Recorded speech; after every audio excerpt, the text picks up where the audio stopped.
Okay, this is chapter 13d from the book Medical Reformation, and we're now going to talk about the causes of insulin resistance. Okay, um, so the first one is excessive dietary fat, especially saturated fat. That's the main cause, and the so-called overnutrition. And it's thought that sat fat is worse than the other fats because having less double bonds, you're going to produce increased electron carriers as you oxidize it. Okay, and it overwhelms electron transport on the intermitochondrial membrane and causes it to back up and to start leaking electrons, and that leads to oxidative stress with subsequent damage to DNA, activation of PARP, and then that PARP traveling, to interact with 3-PGA dehydrogenase, and you get all the advanced glycation end products. Okay, so overnutrition, insulin resistance, and you also stop sending your glucose type 4 transporters to the plasma membrane. So the bottom line is the more fat you eat, the more insulin resistance you have, especially saturated fat. You get problems from the other types of fat, the PUFAs, polyunsaturated fats, like the omega-6s, because those lead to lipid peroxidation and production of toxic aldehydes like hydroxynonenal. So all fats are bad. I've given previous talks about that idea, is that there are no good fats. That's just a slogan to trick low IQ people and make them think they need to eat fat. Okay, and the other thing is there's always somebody trying to trick you because they want to sell you stuff. All right.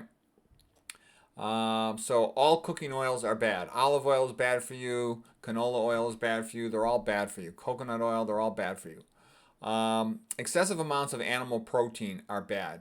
Those will also activate mTOR. A lot of times too, you're going to have more manufactured free glutamate, the more like in a protein powder or something. But if you're just eating a lot of meat, you're going to get excessive amounts of animal protein. You're going to get excessive amounts of BCAA, branched chain amino acids, more activation of mTOR. Kind of what I'm saying here is it's inducing an anabolic state with elevated blood cholesterol, and that also will lead to more insulin resistance. The problem with the MSG, MFG, manufactured free glutamate, is people will tend to overeat and a lot of sodium on the food. It tastes good. Okay, I give an entire lectures on MFG and all this stuff, and that'll get you to overeat the foods, and that'll lead to insulin resistance as well. Okay, excessive alcohol leads to fatty liver. Fatty liver is like prediabetes, diabetes of the liver. Excessive dairy. Dairy is associated with increased risk of autoimmune disease, and in particular, increased risk of type 1 diabetes. We talked about this: autoimmunity, leaky gut, molecular mimicry, and autoantibody cross-reactivity to the pancreas.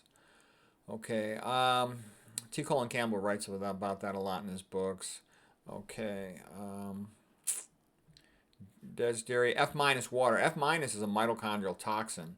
And just like I was talking about, the saturated fat has a negative effect on mitochondria. So things that are bad for mitochondria tend to worsen diabetes, okay? And there's a whole bunch of them. I given previous lectures on mitochondria inhibitors.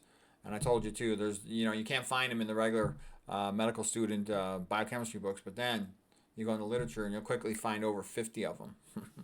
So all these things you'll expect are gonna, worsen insulin resistance problems.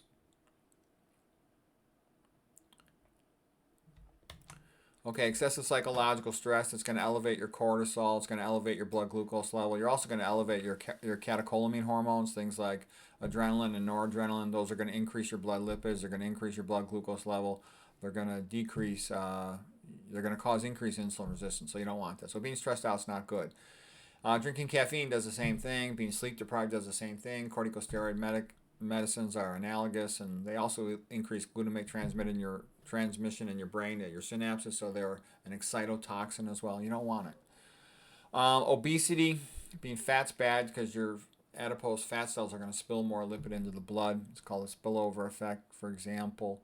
Estrogenics are like a fat storage hormone. Get the person to store more fat. The baby might need it for energy, so those also are going to worsen your blood hyperlipidemia.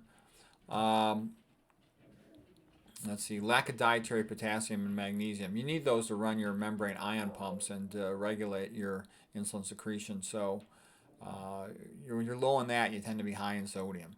Okay, lack of exercise. When you exercise, you basically get insulin sensitivity effect, whereby your glucose type 4 transporters, they go up to the plasma membrane, you let glucose into the skeletal muscle cells. So that's a very good thing. It's even a good thing if you're diabetic. One of the things I would do is I would walk around while I'm eating dinner and stuff. What I mean by that is like, if no one is home, I'll sometimes walk around in circles, and I'll eat my food, and I'll play an audio book. And in a sense, like I said, there's like three different things. You're using your brain to listen to the audiobook, so that's one thing. You're eating the food, that's a visceral. So the brain listening to the audiobook's a cognitive activity. The visceral activity of eating the food and digesting it, that's a visceral activity, meaning your internal organs is the viscera. And then your body walking is musculoskeletal. So because those are all different systems in your body, you can do them all simultaneously, and it's very easy to do. You can't multitask with two things at the same time for your body. You know what I mean? You can't listen to an audiobook and at the same time listen to the words in a song. That's not going to work. But you can do three different bodily systems simultaneously very easily. Okay. But yeah, definitely exercising is one of the best things a person can do to increase insulin sensitivity. Excessive dietary iron leads to more oxidative stress. You can get ferrous redox cycling like in the blood between Fe2 plus Fe3 plus, and secondarily leading to running the Fenton reaction, for example, producing hydroxyl ions. You don't want that. Excessive copper can do something similar. It's another reason why you don't want to just randomly take some multivitamins. Sometimes they'll have iron in there, copper, or things you don't need. And we talked about, avoiding iron fortified foods, meat, and, especially like red meat, for example, have a lot of iron in it. And some cereals are iron fortified, like Raisin Bran tends to be. Okay, SERCA inhibitors. SERCA inhibitors, basically, they're like mitochondria inhibitors. They decrease the cell's ability to pump calcium out of the cytoplasm, in this case, into the endoplasmic reticulum. SERCA means sarcoplasm, endoplasmic reticulum, calcium ATPase. So really, it's the endoplasmic reticulum in most cells, but in the muscle, we'll call it the sarcoplasm. So that's where the SERCA name comes from. Okay, you need to be able to control your calcium metabolism because that can affect your insulin secretion. Okay, mitochondria inhibitors likely will increase your insulin resistance. So there's tons of those. They're in processed food. I read through a whole bunch of them recently in one of my lectures, and I think from this book as well. Okay, excessive dietary fat, especially saturated fat. We talked about that. Reverses electron transport. Too many electron carriers sent up to the inner mitochondrial membrane, not good. Sat fat also has an inhibitory effect on endothelial nitric oxide synthase. So you need nitric oxide synthase in order to get insulin access to more skeletal muscle. Excessive visceral fat, excessive obesity, that'll have a tendency to be associated with increased insulin resistance. We talked about being sedentary, just a lack of exercise. So your glucose type 4 transporters, you lose that opportunity to send them up to the plasma membrane. Okay, I kind of repeated myself a little here. Stress equivalents, yeah, we talked about all this.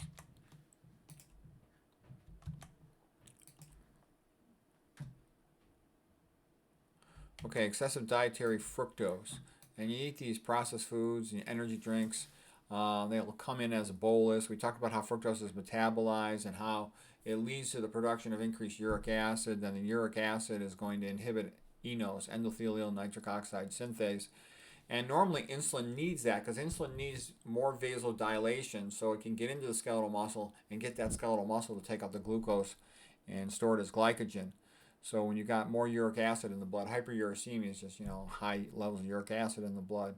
You're going to be inhibiting eNOS so this insulin can't get access to the skeletal muscle. Because normally the skeletal muscle vessels are constricted because if you're not using the muscle, you don't need more blood flow in there. Artificial sweeteners sort of trick the pancreas and can have a negative effect on insulin secretion. Excess dietary sodium inhibits eNOS, so that's also a problem, causing increased insulin resistance. Magnesium deficiency, like a plant deficiency, same thing as potassium is a plant deficiency. You're not eating enough plants. That'll have a negative effect. Air pollution and excess ozone, they're associated with obesity, insulin resistance, and diabetes. So, be careful where you live. If you have some control over it, you don't want to live right next to a highway or live right next to a polluting factory or coal-burning electric plant. Mitochondrial toxins, we talked about that.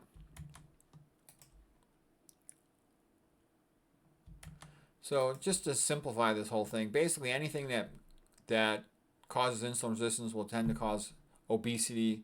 They all go together, being fat and hypertensive. All right, now I'm just going to show some papers on this subject here. Okay, fasting hyperglycemia, glucose intolerance, pancreatic islet cell necrosis with aluminum. Okay, aluminum exposure in rats increases their amount of beta cell necrosis. Beta cells are the cells in the pancreas that make insulin. Okay, so that's bad because aluminum is quite routinely sprayed in the trails over in the sky. Aluminum is also very common in deodorants. It's a metalloestrogen as well. Aluminum is routinely put in the drinking water as a so-called clarifier. It's really a dementagen, makes people demented and stupid. It's toxic to sperm production too. That's what I meant. I'm telling you, there's billionaire whats that are trying to sterilize you. Okay, their attitude is there's too many of you useless eaters. Is how they see it. So they feel like they're doing the right thing by sterilizing you. All right, so that's one of the things contributing to it.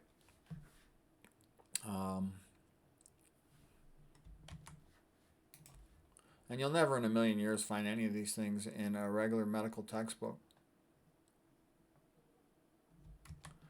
Okay, here's something about artificial sweeteners associated with insulin resistance. The ones who use artificial sweeteners had higher insulin resistance. The duration of the artificial sweetener had a direct impact on insulin resistance. The pancreas mistakes it for glucose due to the sweet taste. So they release their insulin. Eventually it leads to decreased receptor activity. Okay. Yeah, basically you don't want to mess with Mother Nature. You want to sort of do what Mother Nature wants you to do to get the best results. Adding salt to meals as a risk factor for type 2 diabetes. Possible relationship between additional adding of salt to prepared meals and increased risk of type 2 diabetes. Approximately 2 times increased risk of type 2 diabetes in people who added salt to their food. Well, yeah, it's going to make you eat more than you should. And it also depends on what food you're eating, but it's going to increase your risk. Okay, serum dietary potassium and risk of incident type 2 diabetes mellitus. An increased risk persisted during the additional 8 years of follow-up for those with a serum potassium lower than 5.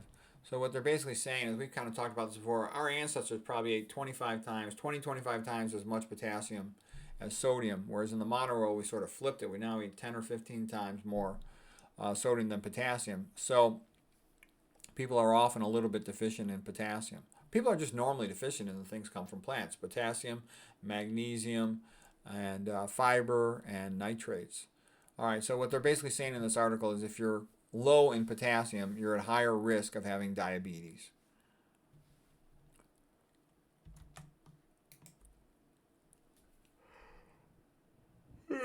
Excuse me. Okay. Associations of dietary salt and hemoglobin A1C with type 2 diabetes. Reducing intake of total salt and salt from salty snacks was associated with decrease in hemoglobin A1C. So bottom line, you get better blood glucose control, improved insulin sensitivity if you decrease your dietary sodium.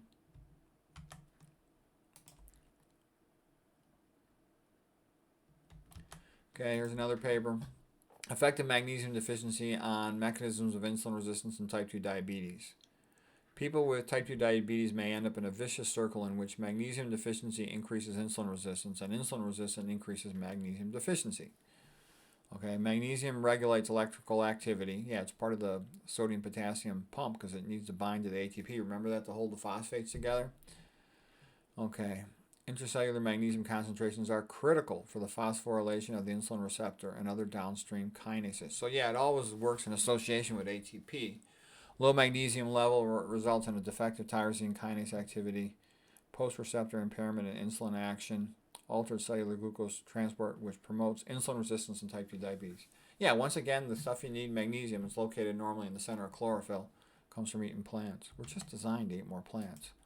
Okay, but I'm kind of just going through these papers because let's say you have some patient with diabetes and they're having a hard time improving their insulin sensitivity, then they should pay extra care to all these additional things that contribute to it besides just dietary fat.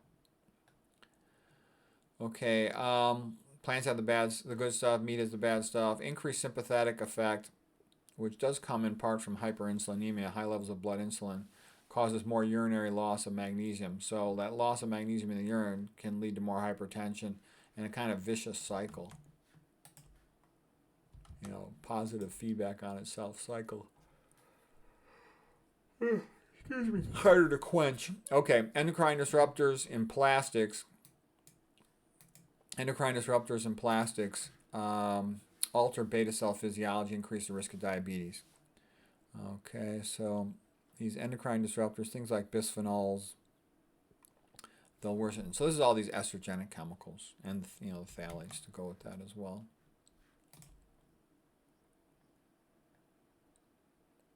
Oh, here's something about perfluorooctanoic acid induces oxidative damage and mitochondrial dysfunction in pancreatic beta cells. Environmental contaminants are associated with diabetes. This is from surfactants, lubricants. It's also found from nonstick pans, POFA, okay, perfluorooctanoic acid. And they detect it in people. It's another reason why I don't use those nonstick pans. I think they're a bad idea.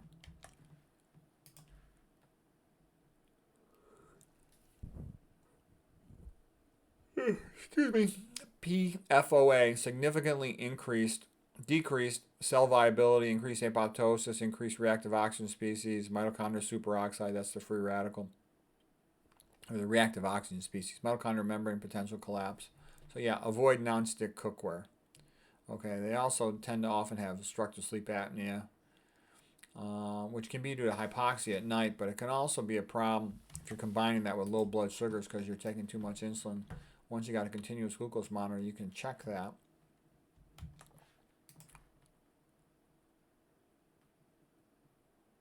But if you got a continuous, low blood glucose at night and you're also hypoxic, that's a bad combination. You put increased risk for your neurons to die.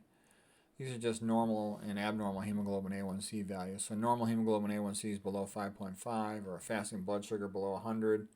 Prediabetes is a hemoglobin A1C over 5.5 or fasting blood sugar, 100 to 126. Full diabetes is hemoglobin A1C over 6.5 or fasting blood sugar greater than 126.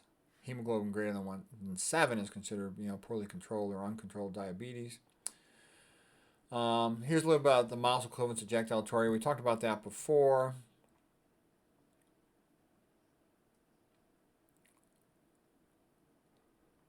Okay, let's see here. So what's the point? If a pill lowers blood pressure too much, it becomes a mouse equivalent, can predispose to dementia. Okay, so the purpose of showing this was just to explain how diabetes contributes to causing dementia. Here's this picture right here is a good slide. This is actually one you might want to hit your print screen button for. So normally the red blood cells are passing through the capillary. The red blood cells are a little bigger than the capillary. They're about 7 microns. Capillary is about 5 microns in diameter. So they have to deform to fit through there. Over time with diabetes, the capillary basement membrane thickens. These little blue circles are oxygen. So what that means is they're going to be less able to deliver oxygen to the tissue, in this case a neuron, because the capillary basement membrane is thickened. Also, you can get thickening the vascular smooth muscle cells. You'll also get increased collagen laid down in these areas. That's worse with diabetes, worse with hypertension. And if you got a lot of glyphosate on board, that could be damaging the collagen. A lot of F minus, that could be damaging the collagen. So all these things make it more difficult for the red blood cell to deliver their oxygen to the neuron. And if you don't get enough oxygen to your brain, you become stupider.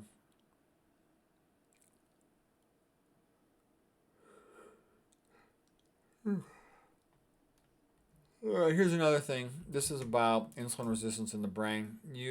They used to think you only have glucose type 1 and type 3 transporters, which are not insulin dependent in the brain, but it turns out you do have glucose type 4 transporters that are require insulin in your brain, including your hippocampus, your substantia nigra. So hippocampus is your memory center. Substantia nigra is in the midbrain. It's associated with Parkinson's disease. So insulin resistance has a negative effect on both, on glucose uptake in your neurons in these areas of your brain.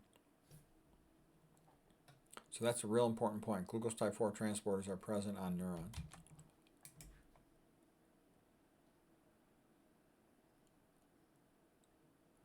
Okay, here's another thing. So if you got insulin resistance because you need to be able to use your glucose type 4 transporters, you'll get less glucose into the cell, and that'll decrease cognitive function. And here's another thing.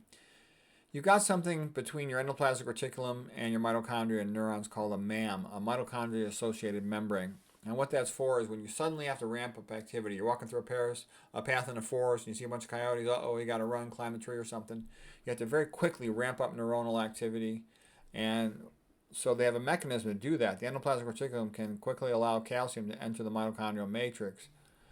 And when this happens, normally the mitochondria will upregulate their Krebs cycle enzymes, but this is dependent on the assumption that more glucose is going to be coming in. So if you've got insulin resistance and you're not responding to this insulin binding the insulin receptor, then these glucose 4 don't get their signal to come up to the plasma membrane and allow glucose to come in. And you need that glucose to be able to run all these reactions in Krebs cycle. So what happens is, I think our ancestors didn't have this happen too often because they ate low-fat diets, and so they'll get too much calcium coming in the matrix, and if that accumulates at too high of a level, it'll precipitate the mitochondria and become solid, come out of solution, and it'll die.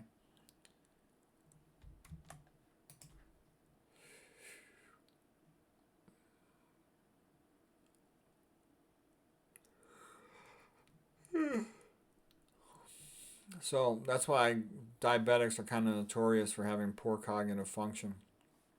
And they just keep losing more neurons from apoptosis. So I kind of feel sorry for them, but I can just tell you from talking to a lot of diabetics, they're usually real mentally slow, especially as they get older. The longer they've had their type 2 diabetes and the more cognitively impaired they get, the less likely they'll ever get better. So anyways, I hope that was helpful.